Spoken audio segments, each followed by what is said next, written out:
Hello students, आज के इस वीडियो में हम बात करेंगे 11th क्लास के फर्स्ट चैप्टर केमिस्ट्री के, जिसका नाम है some basic concept of chemistry. ठीक है, तो some basic concept of chemistry को स्टार्ट करने से पहले हम जान लेते हैं कि केमिस्ट्री है क्या, या किन चीज़ों के बारे में हम केमिस्ट्री में पढ़ते हैं। तो इसमें जैसा कि आपको बताया गया है कि इसमें रोल्ड हॉफमैन जो कहते हैं, according to Roald Hoffmann chemistry is the science of molecule and their transformation. ठीक है, इनके अकॉर्डिंग जो केमिस्ट्री है वो साइंस है, किस चीज़ की साइंस है? मॉलिक्यूल की, और मॉलिक्यूल का ट्रांसफॉर्मेशन, यानी एक स्टेट से दूसरे स्टेट में मॉलिक्यूल का, या एक फॉर्म से दूसरे फॉर्म में मॉलिक्यूल के ट्रांसफॉर्मेशन के बारे में हम लोग केमिस्ट्री में जानते हैं अकॉर्डिंग टू रोल्ड हॉफमैन।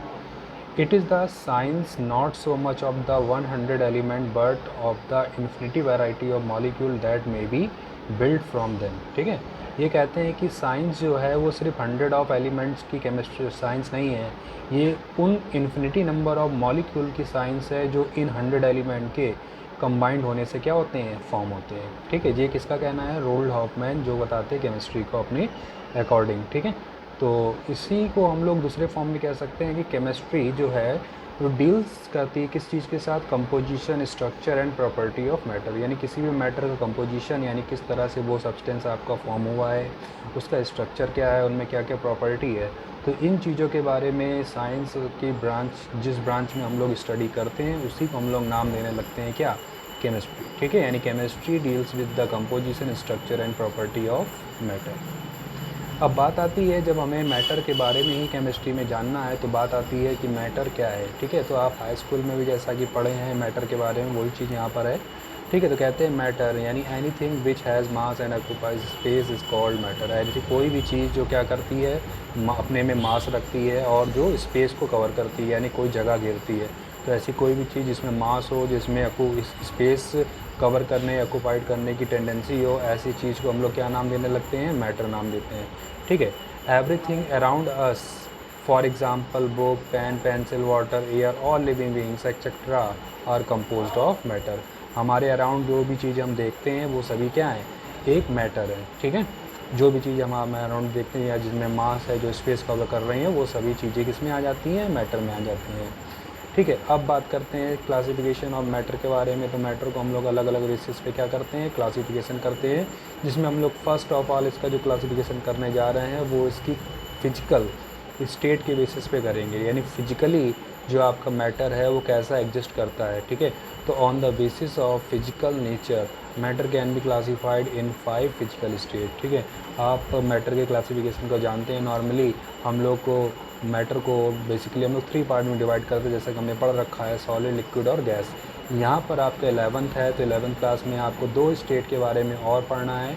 ठीक है, यानी ओवरऑल आपकी 5 स्टेट ऑफ मैटर यहाँ पर आपको बताई गई हैं, जिनको फिजिकली हम लोग क्या करते हैं? क्लासीफाइड करते हैं। तो इसमें फर्स्ट स्टेट ऑफ मैटर की बात कर रहे हैं, जिसका नाम है सॉलिड स्टेट। तो सॉलिड स्टेट क्या है? कहते हैं in this state the intermolecular force between constituent particle are very strong।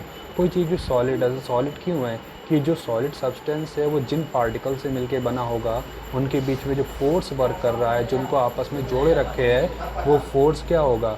बहुत ही स्ट्रॉन्गर फोर्स होगा। इस वजह से वो स्टेट कैसी रह गई होगी? सॉलिड स्टेट रह गई है। ठीक है, यानी सॉलिड स्टेट होने के लिए उनके पार्टिकल के बीच में जो फोर्स है वो कैसा होना चाहिए? स्ट्रॉन्ग होना चाहिए। तो वही चीज़ बताई गई है, इन this state the intermolecular force between constituent particle. Constituent particle मतलब जो सब्सटेंस है वो किस टाइप के पार्टिकल से फॉर्म हुआ है, किस टाइप के पार्टिकल से बना है, मतलब एटम से है, आयन से है, मॉलिक्यूल से है, किस तरह के पार्टिकल से बना, उन पार्टिकल को हम लोग नाम देते हैं कॉन्स्टिट्यूएंट पार्टिकल।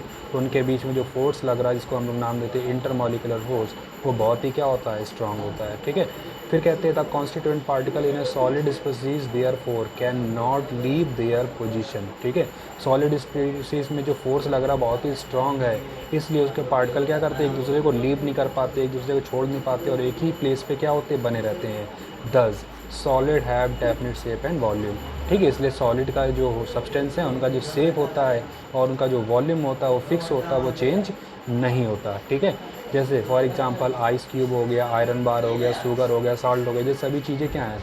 सॉलिड है। ठीक है, सेकंड स्टेट ऑफ मैटर में हम बात कर लेते हैं, जिसका नाम है लिक्विड स्टेट। तो लिक्विड स्टेट क्या है? कहते हैं in this state the intermolecular force between constituent particle are very moderate. Very moderate मतलब बहुत ज़्यादा स्ट्रॉन्ग नहीं होता, बहुत ज़्यादा वीक नहीं होता, मॉडरेट होता है, ठीक है, बिटवीन होता है।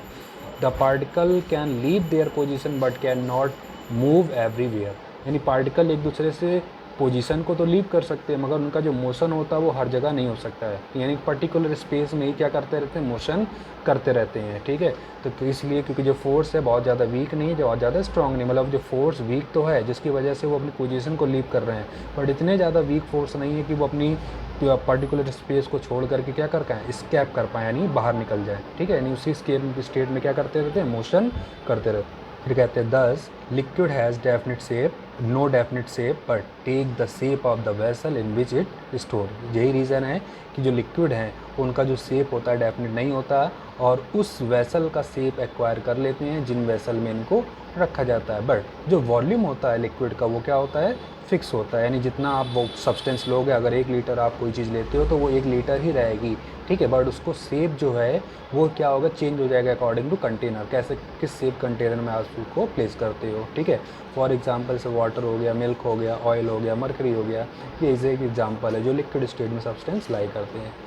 थर्ड स्टेट ऑफ मैटर आपके बेटा गैसियस स्टेट। तो गैसियस स्टेट या गैस स्टेट क्या होती है, ठीक है, या कैसे आइडेंटिफाई करेंगे कि गैस स्टेट है, जब कहते हैं in the gaseous state the intermolecular force between constituent particle are very weak or negligible and molecule lie far apart from one another, ठीक है। तो कहते हैं कि जो गैस मॉलिक्यूल होते हैं इनके जो कॉन्स्टिट्यूएंट पार्टिकल हैं उनके बीच में जो फोर्स वर्क कर रहा है वो फोर्स बहुत ही क्या है, वीक है, इतना वीक है कि उसको हम लोग निगलेक्ट कर सकते हैं, यानी जो फोर्स एकदम निगलेक्टेबल है, ना के बराबर है। यही रीज़न है कि गैस के जो मॉलिक्यूल होते हैं वो एक दूसरे से बहुत ज़्यादा दूरी पर पाए जाते हैं, यानी बहुत ज़्यादा लार्ज डिस्टेंस पर मिलते हैं, ठीक है। They can leave their position and move everywhere in different direction. यही रीज़न है कि जो गैस मॉलिक्यूल हैं उनके जो पार्टिकल्स हैं, ठीक है, जो गैसेस सब्सटेंस उनके जो पार्टिकल हैं वो अपनी पोजीशन से लीव कर सकते हैं और हर डायरेक्शन में क्या कर सकते हैं, मूव कर सकते हैं, क्योंकि जो फोर्स है बहुत ही नेग्लिजिबल फोर्स है, इस वजह से वो एवरीवेयर हर डायरेक्शन में मोशन कर सकते हैं। यही रीज़न है thus gas has no definite shape and no definite volume, ठीक है। गैस का ना तो शेप डेफिनेट होता है ना ही वॉल्यूम डेफिनेट होता है। फॉर एग्जांपल एयर में सारी गैसेज हैं, अगर सेपरेटली बोला जाए तो जैसे हो गया O2 N2 वाटर वेपर हो गया, ये सभी क्या हैं, गैसियस स्टेट है। इसके अलावा ये 2 स्टेट जो अभी तक आपने नहीं पढ़ी थी, उन 2 स्टेट के बारे में और जानना है। बेसिकली ये मेन स्टेट नहीं होती, ये जो स्टेट होती हैं ये गैस से ही कंपोज्ड होती हैं, इनको इसलिए मेन कैटेगरी जो में हम लोग इनको नहीं रखते हैं। मेन स्टेट ऑफ मैटर जो है वो 3 हैं, सॉलिड, लिक्विड और गैस, जो फिजिकली है। ये जो बाकी जो स्टेट है वो गैस से ही कंपोज होकर बनती हैं, ठीक है। बट स्टेट है तो इसके बारे में हमें जानना होगा। तो इसमें 4th जो है स्टेट ऑफ मैटर वो है प्लाज्मा। तो प्लाज्मा क्या है, कहते हैं it is a state containing gaseous ion and free electron which is form when gaseous state is taken to a very high temperature. जब भी किसी गैस को बहुत ही हाई टेम्परेचर कॉन्टेक्ट में लाते हैं तो वो गैस क्या होती है, आयनाइज हो जाती है, और आयनाइज होकर गैसियस आयन बनाती है, साथ ही इलेक्ट्रॉन जनरेट करती है। तो उस स्टेट जहाँ पर गैसियस आयन हो और फ्री इलेक्ट्रॉन हो, ठीक है, ऐसी स्टेट को हम लोग नाम देने लगते हैं प्लाज्मा, ठीक है। फॉर एग्जांपल अगर बात करें इलेक्ट्रिकल, जब भी आप देखते हो 2 अपोजिट जब वायर क्या करते हैं, टच कर जाते हैं तो उनके टच करने से स्पार्किंग क्रिएट होती है। जब वेल्डिंग होती है तो वेल्डिंग में क्या होता है, स्पार्किंग क्रिएट होती है। ऐसा क्यों होता है, क्योंकि जो हम लोग जब वेल्डिंग करते हैं, जब 2 अपोजिट वायर क्या करते हैं, टच कर जाते हैं तो उनके टच होने से बहुत ही हाई टेम्परेचर जनरेट होता है।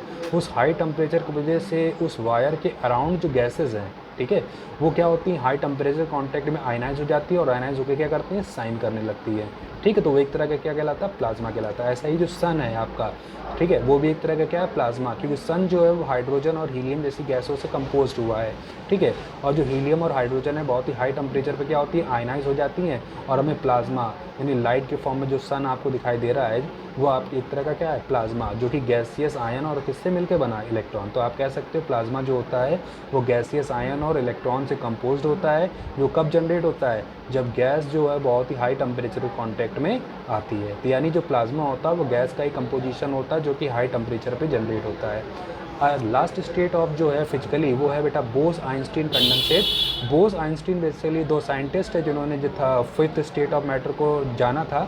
एक है आपके इंडियन साइंटिस्ट मिस्टर बोस, और दूसरे हैं आपके आइंस्टीन, अल्बर्ट आइंस्टीन, ठीक है, जो उन्होंने क्या करा, गैस को बहुत ही कूल करा। यहाँ पर हीटिंग है, तो यहाँ पर गैस की क्या करी, कूलिंग करी गई। जब गैस को बहुत ज़्यादा कूल करते हैं तो वो एक स्टेट में फॉर्म में कन्वर्ट हो जाती है और उस स्टेट को नाम देते हैं बोस-आइंस्टीन कंडेंसेट स्टेट। ठीक है, तो कहते हैं the concept and existence of this state is totally opposite to plasma. तो अपोजिट है क्योंकि यहाँ हीटिंग इफेक्ट है या कूलिंग इफेक्ट, तो अपोजिट है। कहते हैं the state is achieved by a gas of extremely low density at supercooled condition that is nearly absolute zero temperature। तो जब को हम लोग एब्सोल्यूट जीरो टेम्परेचर कॉन्टेक्ट में लाते हैं तो गैस जो होती है वो क्या होती है, कंडेंस हो जाती है। ठीक है, कंडेंस होकर एक लिक्विड के फॉर्म में कन्वर्जन कर लेती है। ठीक है, और उस स्टेट को हम लोग क्या नाम देते हैं, कंडेंसेट स्टेट। क्योंकि बोस और आइंस्टीन ने इसको डिस्कवर करा था इसलिए नाम देते हैं बोस आइंस्टीन कंडेंसेट। ठीक है, फॉर एग्जांपल जैसे सुपर कंडक्टर और super fluid. Super conductor basically आप जानते हो जब भी किसी कंडक्टर यानी वायर से इलेक्ट्रिक करंट पास होती है उसमें एक हिंड्रेंस क्रिएट होता है, इसको नाम देते हैं रेजिस्टेंस। तो सुपर कंडक्टर एक ऐसा कंडक्टर है जिससे अगर कोई इलेक्ट्रिक करंट पास होगी तो उसमें जीरो हिंड्रेंस के साथ क्या हो, पास हो सकती है, यानी उसमें रेजिस्टेंस क्रिएट नहीं होता। ऐसा कंडक्टर को बोलते हैं सुपर कंडक्टर। सिमिलरली कोई भी फ्लूइड है, कोई भी लिक्विड है, जब भी वो फ्लो करता है तो उसके सरफेस के बीच में फ्रैक्शन लगता है। तो जो लिक्विड होता है सुपर फ्लूइड वो विदाउट फ्रैक्शन कॉन्टिन्यूसली क्या करता रहता है, मोशन करता रहता है बिना, जब तक उसको स्टॉप ना करा जाए। तो ऐसे लिक्विड बोलते हैं सुपर लिक्विड, जो कि क्या है, कंडेंसेट स्टेट है, जो गैस से ही कंपोज होती है। तो फिजिकली हमने क्या जाना, स्टेट ऑफ मैटर के बारे में, जो कितने टाइप की हैं आपकी, टोटल 5 टाइप की। ऐसे हम लोग नेक्स्ट वीडियो में बात करेंगे केमिकल क्लासिफिकेशन ऑफ मैटर के बारे में। तो आज के वीडियो में इतना ही।